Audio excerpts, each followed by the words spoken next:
Usually, when we think about a meteor strike, the image that comes to mind is, well, it's inherently apocalyptic. We picture this cataclysmic event, right? Oh, absolutely. Like a massive crater in the earth or, a sudden extinction. By its very definition, a meteor is just this violently disruptive force crashing into whatever's unfortunate enough to be in its path. It is the ultimate abrupt ending. We view these impacts purely as destructive events.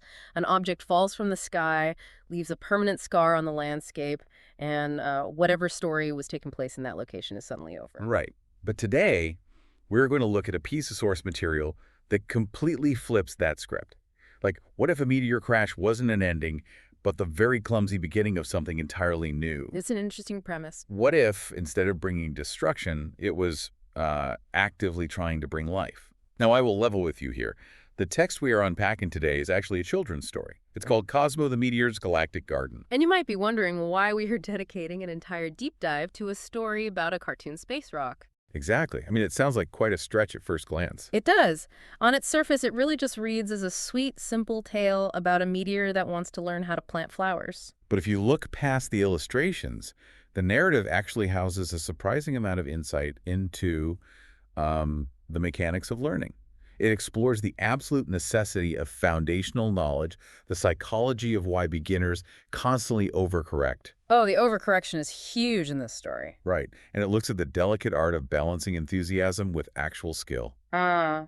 Okay, let's unpack this. Our mission today is to follow Cosmo's journey from a naive, starry-eyed rock to an educated space gardener. We are going to extract the core nuggets of wisdom buried in this story. Because, honestly, the lessons Cosmo learns in a grassy meadow apply just as much to learning a new language or managing a team or launching a project as they do to growing daisies. Yeah, the story serves as an excellent allegory for how we interact with the world when we decide we want to build something from scratch, rather than just, crashing through our environment on autopilot. So let's start out in the cosmos, where we are first introduced to Cosmo. He is a meteor with a very unusual, highly specific ambition. He's carrying daisy seeds. And glowing moonflower seeds, too. Right, he even has glowing moonflower seeds. But the other meteors around him are not impressed in the slightest. Like, they laugh at him. The text says they chuckle and scoff, asking flowers. In space. Which is the classic chorus of the status quo. If we connect this to the bigger picture, what we are looking at is basically a variation of the innovator's dilemma. How so? Well, Cosmo has a vision that his current environment simply cannot accommodate, and his peers just cannot comprehend. I mean, there are cold rocks floating in a dead, freezing vacuum. Right, space is not exactly a greenhouse. Exactly. The concept of a delicate, living moonflower is so far outside their paradigm that their only defense mechanism is mockery. Cosmo, however, holds onto his seeds and simply declares that he is going to grow the most beautiful garden in the galaxy. Okay, I have to stop you there and push back a little bit on this idea of him being some sort of visionary innovator. Okay, go ahead. Is it really the innovator's dilemma, or is Cosmo just being, stubbornly foolish? I mean, wanting to grow delicate flowers in the literal airless vacuum of space is objectively a terrible, impossible idea based on the fundamental laws of physics. That's a fair point. At what point does this kind of vision just become delusion? That is a very fair critique. And honestly, the line between delusion and vision is often just determined by the environment you happen to be standing in. If Cosmo stays in deep space trying to plant a daisy on an asteroid, He's going to fail. he is absolutely delusional. He would fail entirely. The vision only becomes viable if he can find an environment that supports it, Right, which makes his next move so critical. right, because things immediately get chaotic. Cosmo is zipping through space, and the story tells us he's going a little too fast. There's a whoosh, he yells, "Ooh, too speedy!" Is completely out of control. Yeah, we get this kinetic sequence, spin, twirl, zoom. And before he can regain control, PLOP, he crash lands. It is definitely not a calculated, graceful entry. It is a complete loss of control, resulting in a totally accidental arrival. He plops down into a grassy meadow on Earth. But notice his immediate reaction here. He doesn't panic about being lost or crashing. He peeks around and instantly evaluates his new surroundings strictly through the lens of his overarching goal. Yes, his singular focus is incredible. He looks around and says, "Wow, this place has sunshine, grass, and dirt. Perfect for gardening." He assesses the raw resources. This is where your point about delusion gets answered. His idea was impossible in his previous environment, but through sheer luck, he has landed in an ecosystem that can actually sustain his vision. He is like a wildly passionate entrepreneur with a completely unprecedented idea who serendipitously stumbles into the absolute perfect market conditions. And it's entirely by accident. It really is. He found the dirt, the grass, the sun, not through brilliant strategy, but because he was going too fast, lost control, and plopped right into the exact environment he needed. It brings up a very sobering reality about success, actually. We love to attribute success to brilliant planning, but often it is just about recognizing the utility of where you happen to land after a chaotic failure. Oh, that's a great way to put it. Cosmo could have seen the unfamiliar dirt and grass as alien and terrifying. Instead, he saw the missing puzzle pieces for his glowing moonflower seeds. So he has the right environment, completely by accident. But what happens next is where most of us completely sabotage ourselves when trying to learn a new skill. We move into the phase of action without foundation. The digging phase. Right. Cosmo gets right to work. He uses the sharp edge of his rocky body to dig tiny holes in the dirt. He plants his seeds, and then, he waits. He executes the initial physical labor, putting the potential into the ground. And then he waits some more. The text is very clear about the passage of time here. He waited and waited. And the result? Nothing happens. Not a single sprout. That one. He lets out this incredibly relatable, frustrated sigh. Why won't they grow? This illustrates a universal trap in the mechanics of learning. Cosmo had the raw materials, he had the seeds, he found the dirt, and he certainly had the drive.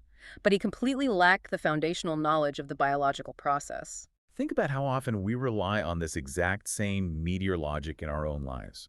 Think about the last time you tried to learn coding, or a new language, or even just bought a piece of gym equipment. Oh, the gym equipment is a classic example. You download the expensive language app, you do it for one day, you dig the hole and put the seed in, and then you sit back deeply frustrated that you aren't fluent yet. We expect instant mastery. We have this assumption that just showing up and doing the fun initial burst of labor is enough to guarantee magical results. Enthusiasm without an instruction manual usually just leads to exactly this: staring at the dirt and sighing. You cannot brute force a process you don't understand just by wanting it badly enough. Cosmo is applying the physical logic of a rock to the complex biology of a plant. Right, a rock doesn't need watering. Exactly. A rock just sits there, unchanged. He assumes a seed operates the exact same way, that it just sits in the dirt until it spontaneously decides to be a flower. So Cosmo is stuck. He has the drive, but he's missing the manual. And that's usually the exact moment where most people give up on a new skill, throw their hands in the air, and walk away. Unless they get an outside perspective. Which is exactly what happens when Emma walks by. Right. Emma is a local girl who notices this sad little meteor sitting beside his patches of disturbed dirt. She asks what's wrong, and Cosmo admits his total failure. He says he planted flowers, but they refuse to grow. Now, Emma does something very specific here. She doesn't immediately launch into a complex lecture about botany. No, she acts like a diagnostician. Yeah. She starts with incredibly simple, probing questions. Did you water them? And Cosmo's reaction reveals the depth of the problem. He just blinks at her. Water them. Then she asks, and did they get enough sunlight? And he blinks again in total confusion. Sunlight, too. What's fascinating here is the concept of invisible ignorance, or, unknown unknown. Unknown unknowns, yeah. Emma represents the established knowledge base.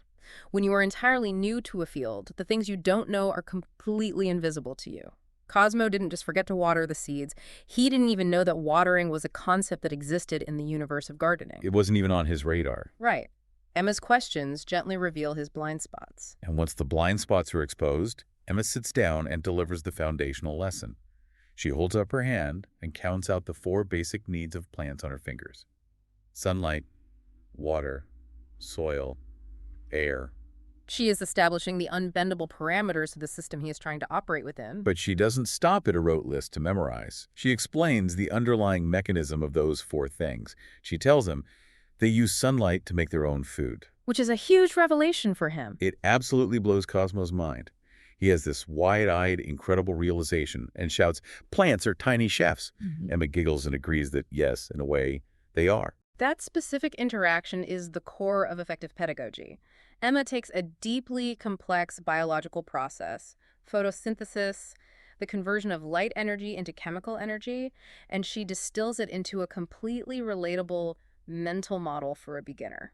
Okay, let's unpack this tiny chef's analogy because it works on so many levels. I love this analogy. Right. If we think of these sprouting plants as tiny chefs, then the soil, the water, and the air, those are the raw ingredients sitting on the kitchen counter.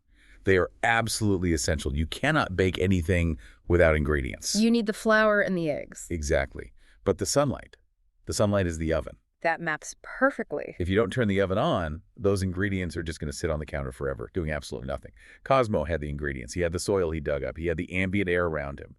But without understanding how to manage the water and the sunlight, his tiny chefs were just standing in a freezing cold kitchen, staring at flour and eggs. The reason this mental model is so much more powerful than a simple checklist is because it establishes causality. Causality. If Emma had just said, put water and light on them every day, it would be an arbitrary rule.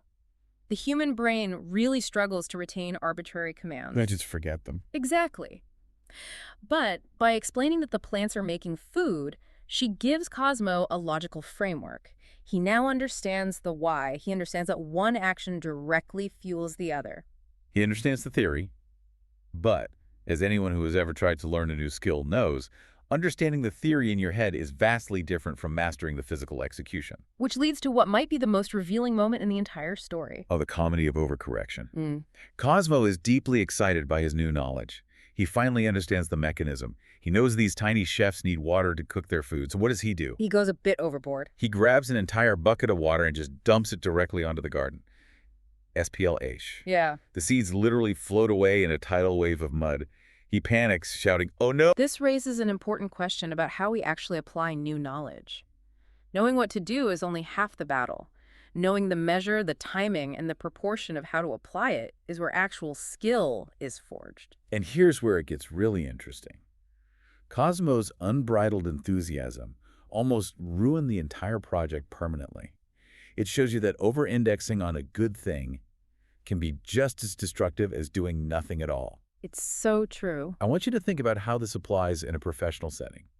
Let's take the tiny chef analogy and map it to, say, a manager bringing on a brand new employee. Oh, that's a great parallel. The manager knows the employee needs resources and information to do their job. That's the water. And they know the employee needs time to process and learn. That's the sunlight. What happens when a manager gets overly enthusiastic and dumps 10 massive project files on a new hire's desk on their very first day? They drown the employee. Exactly. They drown them. They pour the whole bucket of water on the soil. The manager thinks they are being helpful, providing all these great resources. But without giving the employee the sunlight, the time and space to actually process those resources, the new hire gets completely overwhelmed. They get washed away. Right. Yeah. Their initial enthusiasm, the seed, just washes away in the flood. It is the classic pendulum swing of a beginner. You go from doing absolutely nothing, sitting on the dirt and sighing, to doing way, way too much. We've all done it. Emma actually laughs at Cosmo's mistake, warning him gently against using too much water. And Cosmo, to his credit, processes this failure immediately. He asks a very profound question. So plants need balance, and Emma confirms it. But balance isn't a passive state, is it? We often talk about balance like it's a hammock you just lie down in. But in gardening and in life, balance is highly active. It's pouring a little water, checking the soil, waiting for the sun, and adjusting. It's a constant recalibration. It requires observation and restraint. Cosmo learned about water, and his immediate instinct was, well, if a little water is good, a whole bucket must be amazing. More is always better. Right, but overcoming that instinct is the true leap from amateur to practitioner. You have to apply exactly what is needed, no more and no less. And when you finally dial in that active recalibration, the payoff is spectacular. We move into the aftermath of this steep learning curve. The text notes that for the next few days, Cosmo carefully watered the garden. Carefully. And he made sure it got plenty of sunshine. He is marrying his newfound knowledge with disciplined patience. And then one morning, POP, a tiny green sprout breaks through the dirt. Then another one appears, and another. Suddenly the meadow is treated to this vibrant explosion of color. It finally worked. We've got tall yellow sunflowers, we've got purple daisies, and we've got those glowing pink moonflowers that Cosmo brought with him all the way from the depths of space. The ordinary patch of dirt transforms into a beautiful, thriving space garden. But the narrative doesn't stop at the flowers blooming. Notice what happens to the broader environment. The text describes how the butterflies begin fluttering in. The bees buzz happily around the blooms. Even the birds stop by to admire the new landscape. It creates a completely self-sustaining ecosystem. If we tie this back to the overarching lesson of the text, it's that with patience, care, and applied knowledge, even the smallest seed can grow into something beautiful. But the more profound takeaway is the ripple effect of that growth. The ripple effect, yeah. Cosmo started this endeavor as a solitary, somewhat selfish dream out in the vacuum of space. He just wanted to see flowers. But by learning how to nurture living things correctly, he didn't just build a private garden for himself to look at. He created a thriving hub that sustained the bees, the birds, and the butterflies. So what does this all mean for you? Think about what happens when you finally strike that elusive balance in your own work. Let's say you're launching a community project or restructuring a team at work. The principles are the same. When you stop flooding the soil with too many initiatives, when you stop ignoring the foundational rules and instead apply careful, balanced effort, you don't just benefit yourself, you end up attracting a whole ecosystem of people. Your own metaphorical butterflies and bees who see this healthy, balanced environment and actively want to be a part of what you've built. A solitary ambition, when executed with care and balance, inevitably transforms into a community asset. That is the ultimate reward of learning how to cultivate anything, whether it's a flower, a skill, or a team. Which brings us to the end of Cosmo's time in the meadow. His mission on Earth is complete. He smiles at the buzzing bees, he tucks a few of those newly grown, highly successful flower seeds into his pocket. He's fully stocked now. Yeah. And he declares to his mentor, I'm going to plant gardens all across the galaxy. Emma waves goodbye to him, officially giving him the title of Space Gardener, and he takes off. Woof, a great visual. He leaves behind this beautiful, lingering, sparkling trail of stardust and flower petals in the Earth's sky. It serves as a wonderful summary of his character arc. He arrived as a mocked, naive piece of rock hurtling out of control. He departs as an educated, intentional gardener. He now carries both the physical seeds and the internal methodology required to achieve his dream. He's ready for the cosmos. He learned that lofty visions require the incredibly unglamorous basic elements of soil, water, air, sunlight, and a massive amount of disciplined patience. It really is a perfect little story about the realities of learning a new skill. However, as we wrap up this deep dive, I want to leave you with a final, slightly provocative thought to chew on. Something that really tests the logic of the entire journey Cosmo just went on. Oh, I have a feeling I know which thread you're about to pull on. You probably do because it's glaring once you think about it. Yeah. So Cosmo just spent his entire time on Earth learning through painful trial and error that plants absolutely definitively require four things to survive: soil, water, air, and sunlight. The four pillars. He learned that without the air, the water, and the soil, his tiny chefs have no raw ingredients to cook with. That was the core revelation Emma provided. It's the unbendable rule of the biology he just mastered. Right. So as he dramatically flies back up into the cosmos with a pocket full of seeds, confidently declaring he's going to plant gardens all across the galaxy, how exactly does he plan to grow those glowing moonflowers in the completely airless, waterless, soil-free, freezing vacuum of outer space? It is a rather massive logistical hurdle that the story elegantly ignores as he flies away. To say the very least. He may have mastered the mechanics of the method, and it seems that Cosmo's ultimate galactic gardening challenge is really only just beginning. We'll leave you to figure out how he solves that one. Until next time, keep digging, don't drown your seeds, and thanks for diving deep with us.